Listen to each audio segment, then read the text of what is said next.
Welcome back to the channel and welcome back to the second to last video game book club installment for Uncharted, the fourth Labyrinth.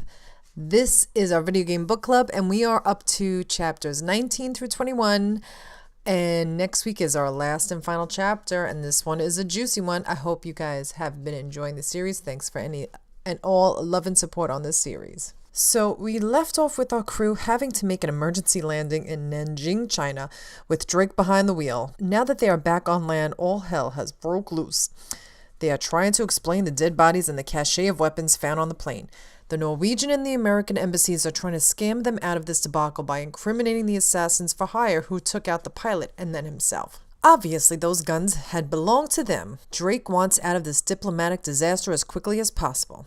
He has got to find Sully. Time is running out. As he's walking through the airport, Drake notices a sign. He couldn't read Chinese, but the words Nanjing Metro were in English, and the poster had gotten him thinking. If the city had been built on top of the fourth labyrinth, there had to be thousands of opportunities over the years for builders to break through into the ancient maze. There were basements, subway lines, underground malls, and most recently, subterranean bomb and earthquake shelters. He suspected that if they did the research, they would find all sorts of stories about workers vanishing while engaged in excavation for those projects. They needed a map of the Nanjing Metro. They had to find a piece of the city with no tunnels underground, a space wide enough for a labyrinth, the size of the one on Thera.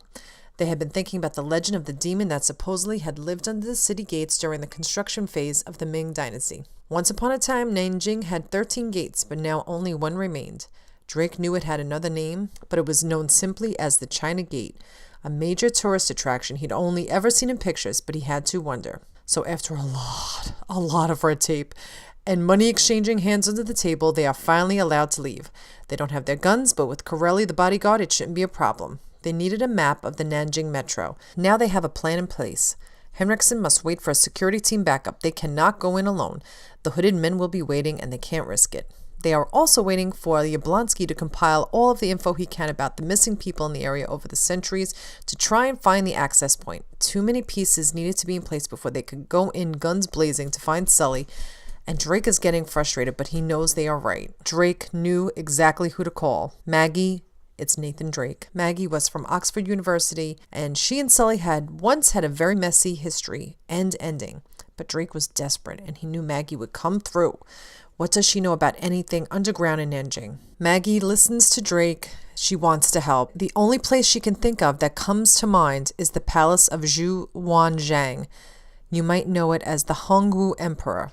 It was the first emperor of the Ming Dynasty. The palace is supposed to be under the Ming Xiaoling Mausoleum, inside the treasure mound. What's this treasure mound? Olivia added. Drake replies, what would you say if I told you the tomb of the first Ming emperor is under a hill not far from here, but archaeologists have never been able to get inside it because the Chinese government has forbidden them to excavate it. Jada knows that someone high up in government has been paid very well to keep this secret. After a few hours, 16 men and women, who are their new security team, arrives in Nanjing. They were off to the Ming Xiaoling Mausoleum after receiving intel from Maggie and Yablonsky. Yablonsky had come through with another small fact that solidified their belief. 300 soldiers vanished near Nanjing in the 1940s, camped right by where they were headed. It's the site of the Ming Xiaoling Mausoleum, and now they've got to break in. It didn't take much to break through, but now that they were in, they had to find the secret passageway to see what lies behind the entrance room that they were now in. After finding a familiar octagon shape that was in all of the prior labyrinths, Drake finds what he's looking for. It starts a series of blocks moving, and they realize it can be rotated like a wheel, and they turn it. Drake realized they had found the right mechanism as the floor they were standing on turned into stairs leading down a dark abyss.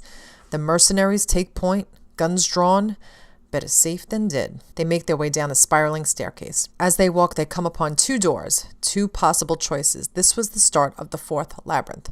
He asks Jada where is the Emperor's tomb, but Olivia answers, maybe it was never here. How do they choose the right path? Drake slipped off his backpack and pulled out a bottle full of water. He kneels to pour a few ounces across the threshold area. If they had so much gold when they had to mark the path for workers to carry it all out of the labyrinth on Thera, there was a hell of a lot of traffic going on in and out of here at one point. They go to the side where the floor has been eroded away. There's a hell of a lot more wear on that side and hardly any erosion on the left. Not a lot of foot traffic that direction. Even though Drake had figured out which path to take, they still had to watch their front and their backs. The hooded men could be anywhere. At the bottom of the steps, they find the first writing on the walls and familiar paintings of Cave Hellebore, as well as the symbol of the 4 interlaced octagons that stood for the 4 labyrinths. Below, he heard Olivia take a deep breath. She looks down and she whispers, "D.U." "It's hell," Drake replied. But it wasn't until he reached the bottom safely and emerged into the chamber, a natural cave with jagged walls and a peaked ceiling like some kind of primeval chapel. There were stone altars with the carved faces of Chinese demons, and along one wall, massive iron hooks had been driven into the rock. The wall and floor were stained with horrid copper-brown cake with centuries of spilled blood and viscera. The place breathed with the anguish of tortured souls. Drake noticed an image of a huge chalice in the mistress's hands. 7 slaves knelt in a semicircle before her as if awaiting an anointment. They were all reaching for the chalice, and she seemed to be extending it as though willing to hand it over. Is this supposed to be Daedalus's honey? Drake pulls out his Glock and is getting ready for the inevitable shitstorm that is about to go down. When they come up on a ravine, they realize there is no bridge to take them across. They will have to take the long way down and across. But suddenly, Olivia raises her gun at Drake. What in the hell?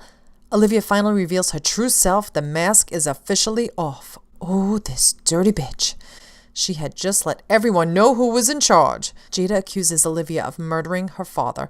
Olivia said that she really cared for Luca, tried to get him to join in this endeavor, but he was too innocent for this heist. The hooded men got to him before she could. Now they know exactly what happened. It was Olivia who came after them in New York, in the van, and set Luca's apartment on fire. And Corelli chimes in saying that he coordinated. You can hire anyone to do anything if you know who to call. Perkins, another mercenary, was taking orders from Olivia instead of from Henriksen. "I'm the one who hired you," he says. "How in the hell is she paying you? What you offered to them is nothing compared to what is awaiting them in this labyrinth." So Olivia was behind this all along, and Corelli was in on it too. They were going to screw over everybody. Now Corelli, the bodyguard, orders Drake to drop his Glock. Drake and the goons scuffle, and he pushes him off the side down into the ravine. Now Olivia was alone, her partner deceased. Was she going to have to get her own hands dirty? Drake had bought him and Jada a few extra moments, but it looked like this was it, the end of the road. But before she could give the kill order, all hell broke loose. What the hell? All eyes turned around toward the ravine as the hooded men clutching metal claws dragged themselves onto the ledge, moving inhumanly fast. Bullets flew, sending one of them into the gap, body tumbling down the rocks. The mercenaries shouted, but the hooded men, the protectors of the hidden word, were silent as they attacked, killing and dying in equal measure. One of them lunged at Drake, his blade whistling through the shadows, a wide arc aimed for his throat. And that is the end of chapter 21. What a cliffhanger. Oh my goodness. Every time we leave off on a killer cliffhanger, and I am loving it. This story is incredible. I love the fast pace, and I love the turn of events. We knew Olivia was involved somehow, but she almost had us fooled. Next week is the final chapter in the video game book club, and I hope you guys can read along. And if not, I hope you're enjoying this commentary. And stay tuned for next week's final chapter of Uncharted, the Fourth Labyrinth. Thanks for any and all love you show on the series. I appreciate it so much. Please subscribe, like, and share these videos. If you want to support my channel, I really appreciate it so much. I want to keep this channel free for all to see. Thanks for watching, and I'll be back with more.